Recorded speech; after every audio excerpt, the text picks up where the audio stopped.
Hello my darlings and welcome back to my channel. For those of you who are new here, my name is Miranda and I am the Enchantress of Avalon. So for today's video, I'm doing something a little bit different and I'm going to be talking about the Aphrodite Archetype and a little bit about goddesses and every woman in general, which is this book by Jean Shinoda Bolen. I really hope I'm pronouncing her name correctly. I've loved this book for well over a decade now.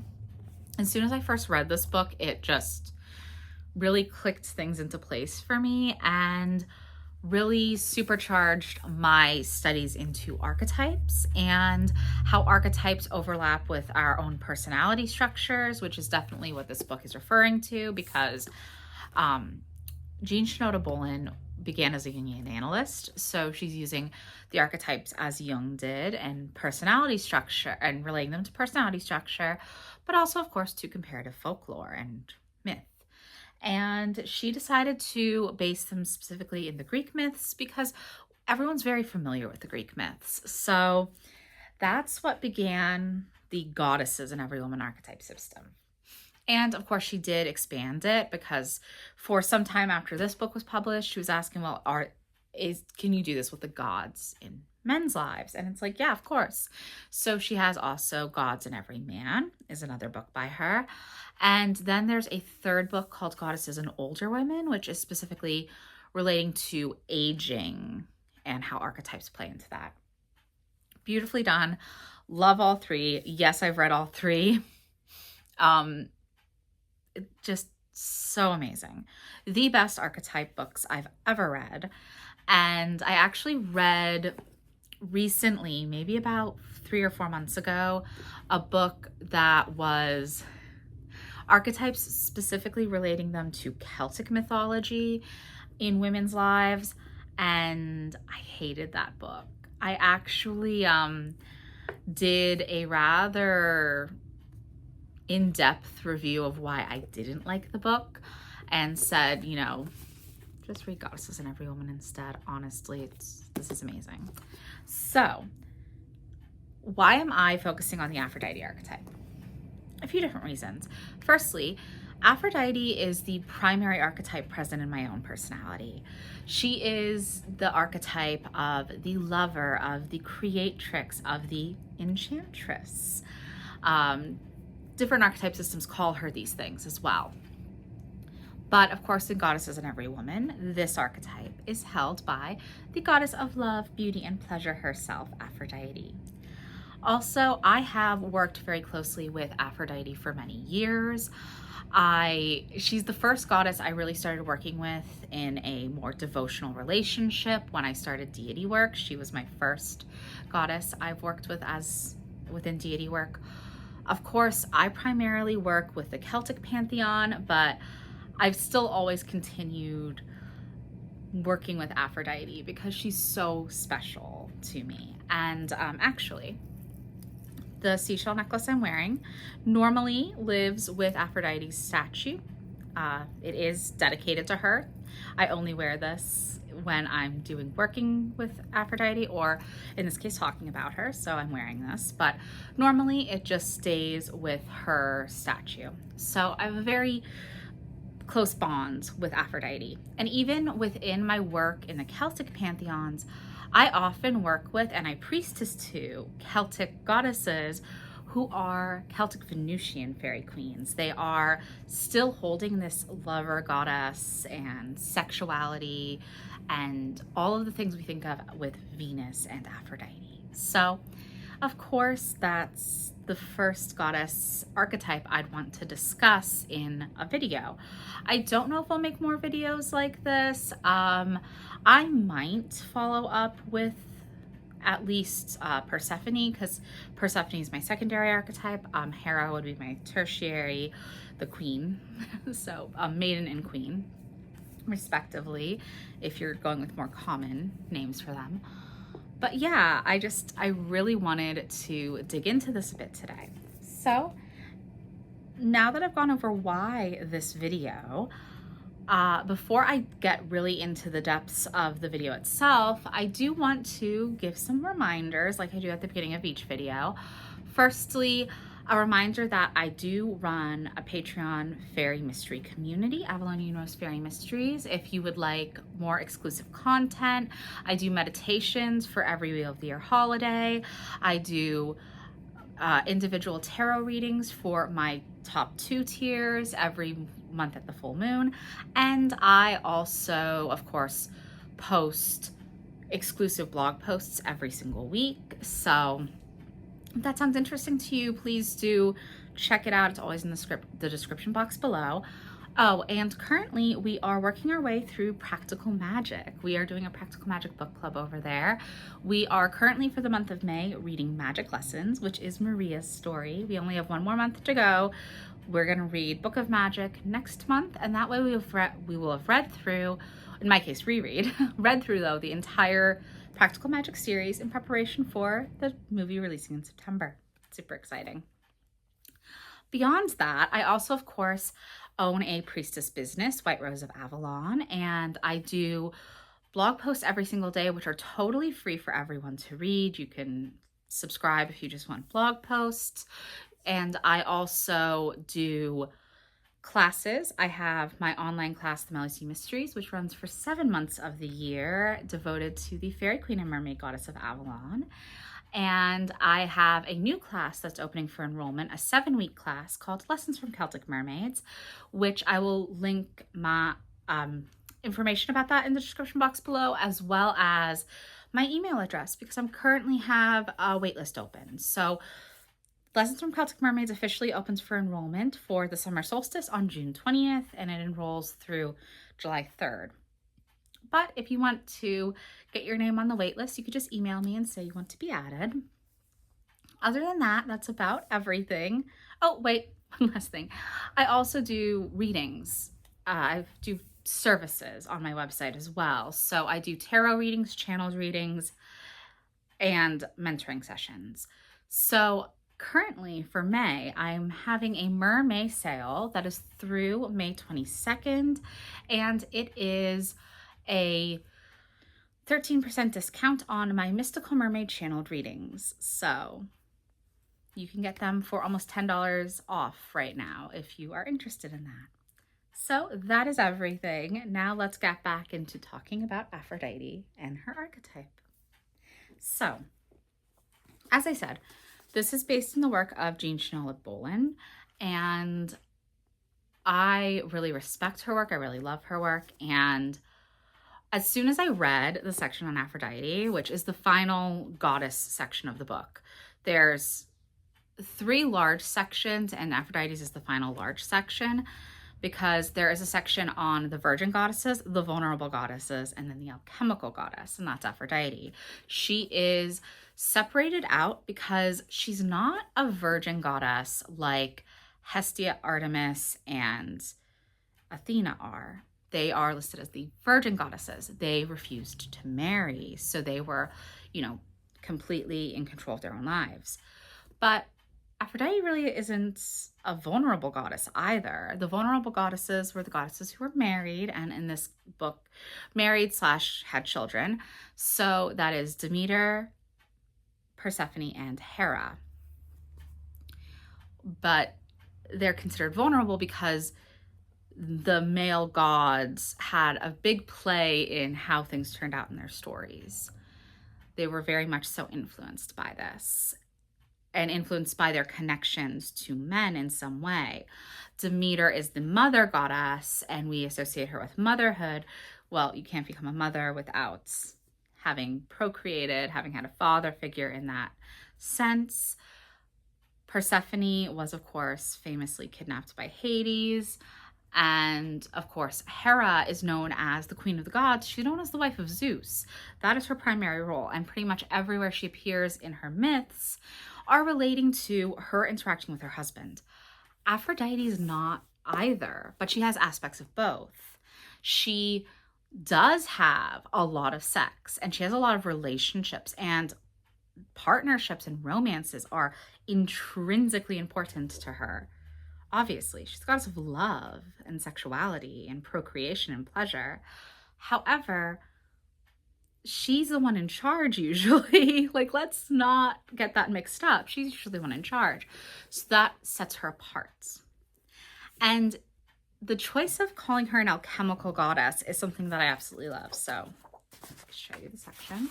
See, the alchemical goddess. So I adore looking at her as an alchemical goddess. I love the word alchemical because it's all about transforming, transmutation, and creating something new. And she is a goddess of creation and inspiration. She does inspire a lot of people. And that is something really important with the Aphrodite archetype, is this energy of being both a muse and a creator yourself. You're probably seeing a lot of people who are artistic and creative in some way relating to this archetype.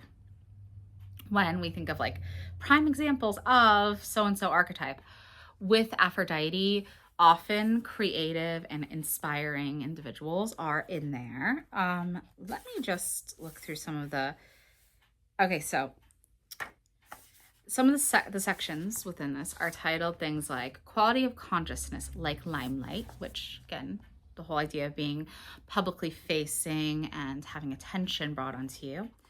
Aphrodite consciousness, creativity and communication, which is one of my favorite sections of this. It's really good. And again, communication, being one to communicate, to relay information, to be, again, public facing in some way. There's an entire section on the Pygmalion effect. So I do want to talk about Pygmalion a little bit. Those who may not know the story of Pygmalion, it does come to us a little bit later. It's from Ovid, so technically it would be, he's Romans. Technically it's Venus, but we're weaving them together. That's what we normally do when we think of this. And basically, the story of Pygmalion is the story of this amazing artist, again, favoring artists, who had always wanted love in his life. And he was a devotee of Venus and Aphrodite. And his issue was that the real women he encountered couldn't really live up to his standards. He really idealized women, and so when real women with flaws were around, he couldn't very well actually fall for them. So he was having a lot of trouble with his love and romance in his life. So what does that what does that mean? Well, it means that he was this very talented sculptor, and he would really love the perfect visions of female beauty he would create. And in fact, his newest creation is this absolutely stunning life-size sculpture of a woman. And she is so perfect. She is his ideal woman. And he falls madly in love with the idealized image of the sculpture. And one day during a festival of Aphrodite, of Venus, he goes and leaves his offerings, and his wish in his heart is that his perfect sculpture could become a real woman. And Aphrodite, Venus, does make that occur.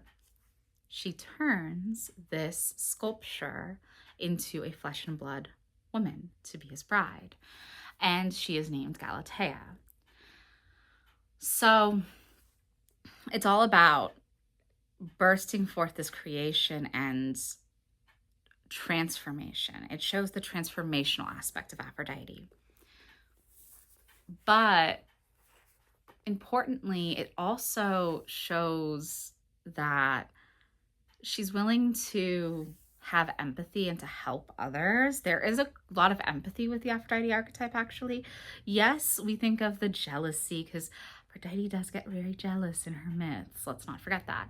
But she's also very much a goddess who has a lot of empathy, who wants to help the people who are devotees of her, because she wants you to have a good life at the end of the day. As long as you're, respectful and not comparing yourself to her and saying, I'm as beautiful as, don't compare yourself to a goddess. It's never good. It's not a good idea. Let's not do that. but within reason, she wants to help people. She wants people to have good lives. So it's very interesting. And then if you know that the George Bernard Shaw play, My Fair Lady, that is, of course, well, the play is called Pygmalion and then went on to be My Fair Lady when it was a movie. The Pygmalion / My Fair Lady is all tied in with this because you have Henry Higgins. I believe it's Henry Higgins. Yes, it is. It does talk about the play in this. Yes. Henry Higgins, who finds this Cockney flower girl, Eliza Doolittle, and wants to prove he can make even this most uneducated and unremarkable woman into a true lady. And of course, he does succeed. He is taking on the Pygmalion aspect of, you're not good enough as a woman as you are, but I can make you better. It's not flattering. Although remember that in the original Pygmalion, it isn't really Pygmalion himself that makes her better. He just sculpts the sculpture. He's a talented artist, but he could only do the facade. It is Aphrodite, Venus herself, that actually transforms her into flesh and blood. Don't get it twisted. She's the one that made her truly a living, breathing being. So, to get that clear. It does go over some of the genealogy and mythology in here, which it should. It's interesting. Aphrodite is one of the goddesses who has the most interesting stories.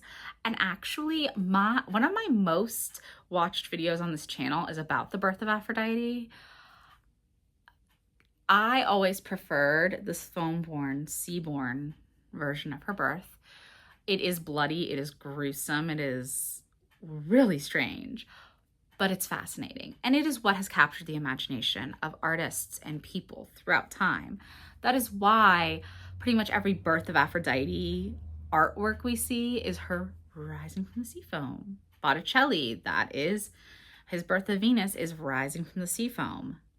It is the Aphrodite, born of sea foam, walking onto the shores of Cyprus. She is the Queen of Cyprus, and starting out her life in this way. There is notes about Aphrodite's and mortals. Of course, she does like to get involved in the lives of mortals quite a bit.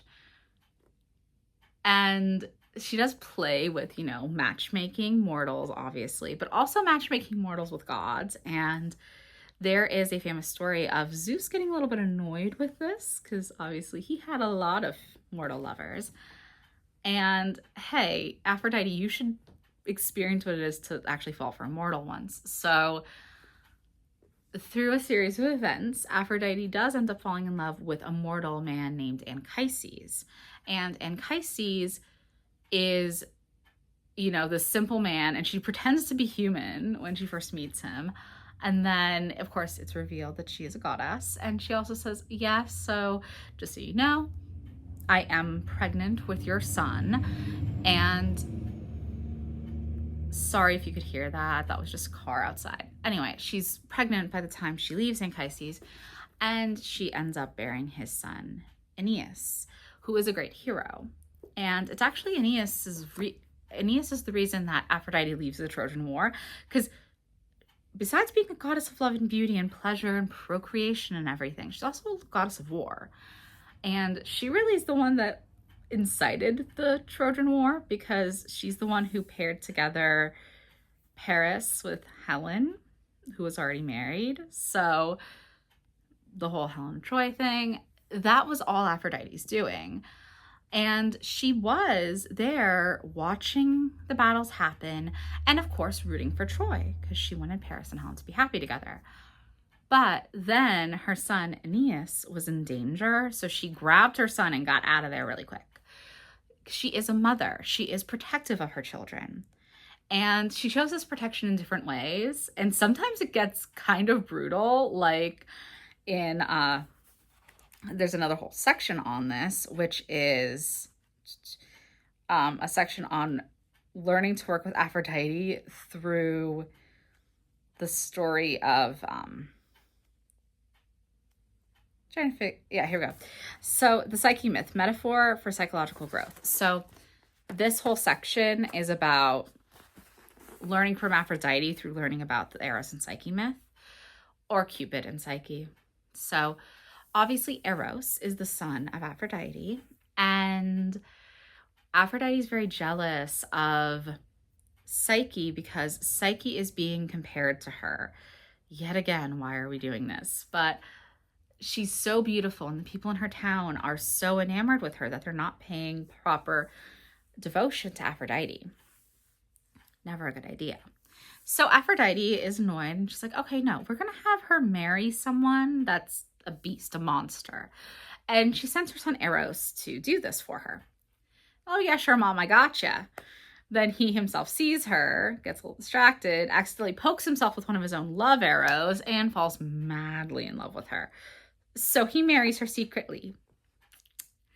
And it's this whole very Beauty and the Beast thing. And literally, it is probably the oldest version of the Beauty and the Beast tale we have of, oh, you can't see me when we're together. So they always have to have sex in the dark at night, and you're not allowed to see me, but everything will be done for you. You have everything you could ever need. I will come to you at night. And it's a very happy marriage until Psyche's sisters get in her ear and get her feeling very insecure. And then, of course, she spies, and a little bit of oil from an oil lamp or wax from a candle, very slightly depending on the translation, drips on him, and he wakes up. And but when she's also like completely distracted by, oh my gosh, he's not a monster, he's a god. And when he sees that she has betrayed him, and also in some versions she's literally has a knife, thinking if he's a monster, I'm gonna have to kill him. So he's completely heartbroken. He leaves, goes back to Aphrodite, and he confesses everything. And of course, she's very upset. Then Psyche comes to her, wanting her husband back. She comes to his mother and is like, I'm really sorry. I really want to be with your son. And Aphrodite tests her a lot. It's very, very crazy, the amount of tests she goes through. But eventually, Psyche does win out. She does get to become the true wife of Eros, and she becomes divine. She is given divinity. So similar to how Heracles in the Greek myth of Hercules is the Roman name actually, is able to eventually ascend and get full god status through his labors. And honestly, it's after he tries to die, he's done with stuff, but they're like, no, you're gonna be a god now. The same happens to Psyche after she goes through all of these trials and tribulations. So yeah, there's so many facets of bringing this forth, right? Now, as for specifically the Aphrodite archetype and what it means to embody the Aphrodite archetype, there's tons of information in this book on all of the archetypes, but you have aspects of the Aphrodite archetype like the lover falling in love, activation of Aphrodite, procreative instinct, creativity. There's an entire section about cultivating Aphrodite. If this isn't a natural part of your personality makeup, but you really want to hone in on this specific aspect, because we all have connections to all of the archetypes, but there are archetypes that are very active within our personality naturally. Usually there's a dominant, and then there's maybe a second and a third that are quite important to make up what is your full personality spectrum. You can, though, work to cultivate any of the archetypes within your personality. So I do want to read just a little bit just the Aphrodite woman. So, the Aphrodite woman. Ever since the goddess Aphrodite emerged from the sea in all her undressed glory, curvaceous, golden-haired, sexy women such as movie queens Jean Harlow, Lana Turner, and Marilyn Monroe have personified the goddess of love. Sometimes this goddess type runs true to form, blonde hair and all, but more typically an Aphrodite woman is recognizable by her attractiveness rather than her appearance alone. The Aphrodite archetype creates a personal charisma, a magnetism or electricity that, combined with physical attributes, makes a woman an Aphrodite. So yeah. And then she goes on to talk about how, you could technically not be traditionally beautiful and really still embody this because it's about magnetism and charisma and allure. And that's why I would also throw in, like, we hear of how alluring Cleopatra was, but she may not have been traditionally beautiful. We hear about the allure of women who are maybe not super conventionally beautiful. To throw in another old Hollywood example, Mae West would be a great example, where she didn't fit necessarily the beauty norms of her time. Don't get me wrong, she was beautiful, but not to the extent that her allure would have you believe, right? So it's interesting. And she describes the young Aphrodite as an innocent little flirt. And that's very true. And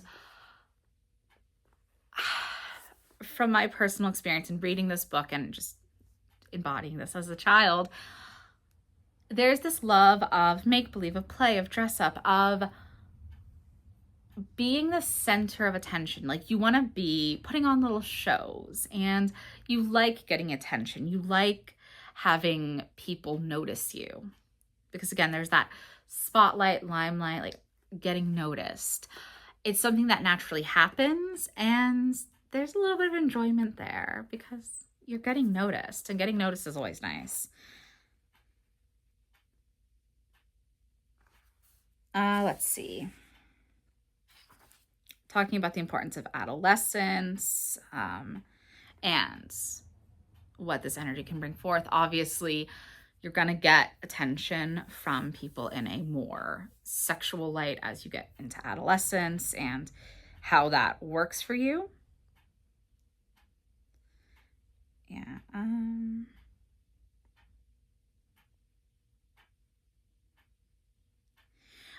Okay, so in work that does not involve an Aphrodite woman emotionally is of no interest to her, holds no interest to her. Yes, I have definitely dealt with this in my work life. I have work jobs that I have just hated. There's no passion there, and if there's no passion there, I just cannot continue with that kind of job. And that is kind of what led me down the road to, okay, no, I'm just going to run my own business. I'm going to write. I'm going to be a priestess professionally and really live my life by my own terms. And this is what works for me. And of course, there's sections on relationships, how other women might not trust an Aphrodite woman. I've definitely come into this at times, but thankfully, because although Aphrodite is my primary archetype, I do have connections to that Persephone energy very deeply, and then to a lesser degree Hera energy. So I'm not as mistrusted, because like it would be purely like Hera dominant women that might mistrust an Aphrodite woman. But if you show that like the Hera energy within me is what keeps me, like, I'm a serial monogamist. I've been in 2 serious relationships, one for 3 years, and then I've been with my husband for 11 years and married for 5. So I'm not trying to, flirt with anyone else's partners. It's never been my thing.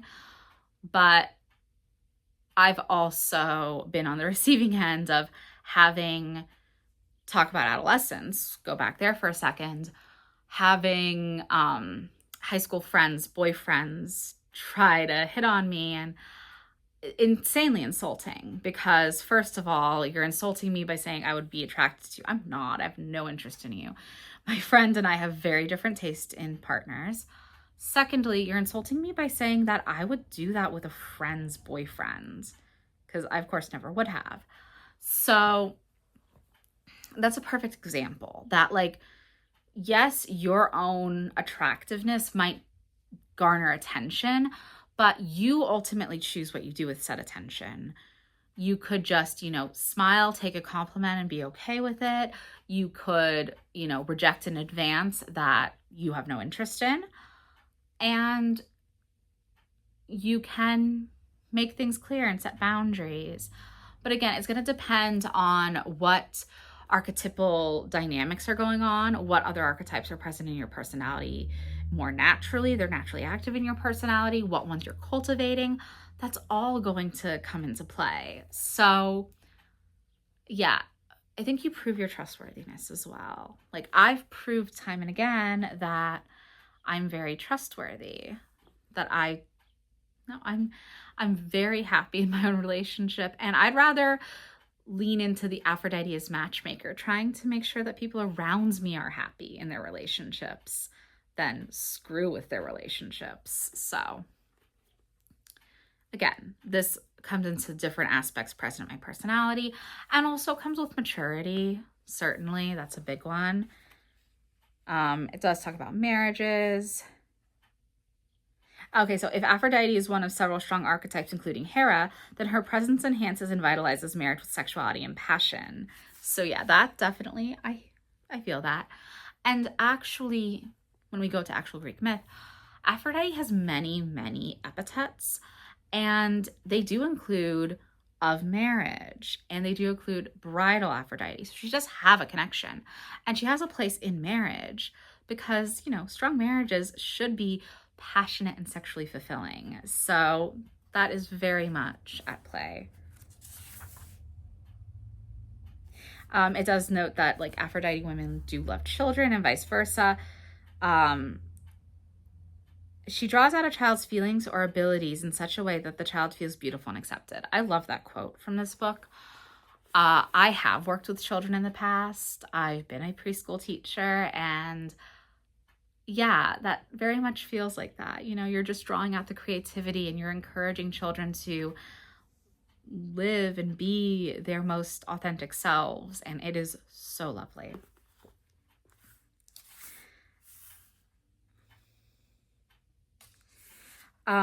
So there's also, it goes through different years of life, but there's also a section on denying Aphrodite, which is really quite intriguing,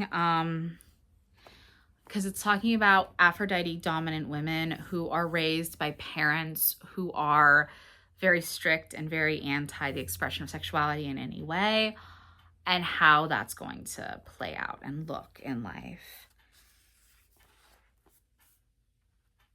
And then it's under ways to grow that you have looking deep into the psyche myth as a metaphor for psychological growth.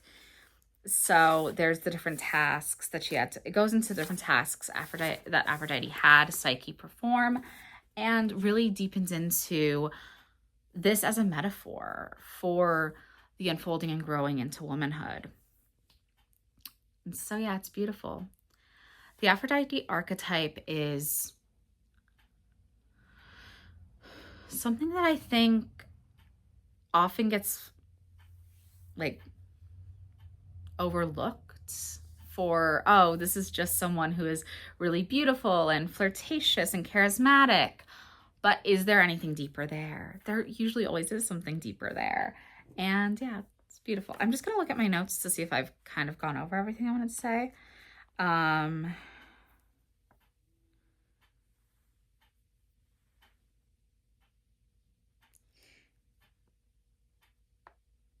Yeah, I think I basically have. I did note that, a lot of personal things, like notes from my life that apply to the Aphrodite archetype, and how it works with the other two archetypes very present in my personality. And I did go over a little bit of famous examples because she did note some in the book.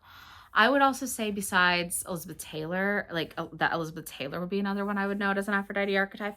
I think somewhere in here she is noted as an Aphrodite archetype, because obviously she's all about love. She was always searching for love and obviously had several marriages because of it. I would say she's probably another example of someone that had Hera very present in her personality makeup alongside Aphrodite. And I would also like go back to like Marilyn Monroe was noted, but Marilyn Monroe is a primary example of someone embodying that Aphrodite archetype and having quite a bit of Persephone influence, I would say, because there is that maiden energy there where she's always thought of as having this very ingenue energy, this very like sex kitten energy. It's not simply I'm just sexuality, but I'm sexuality with this kind of youthful playfulness and sweetness. So yeah, I do hope you've enjoyed this little bit of a different video digging into Aphrodite's archetype and talking about her mythology, talking about some personal experiences with the archetype, and just showing a little love to the goddess of love for this mermaid. So yeah, I hope you've enjoyed. Please do let me know your thoughts in the comments, and I will see you in the next video.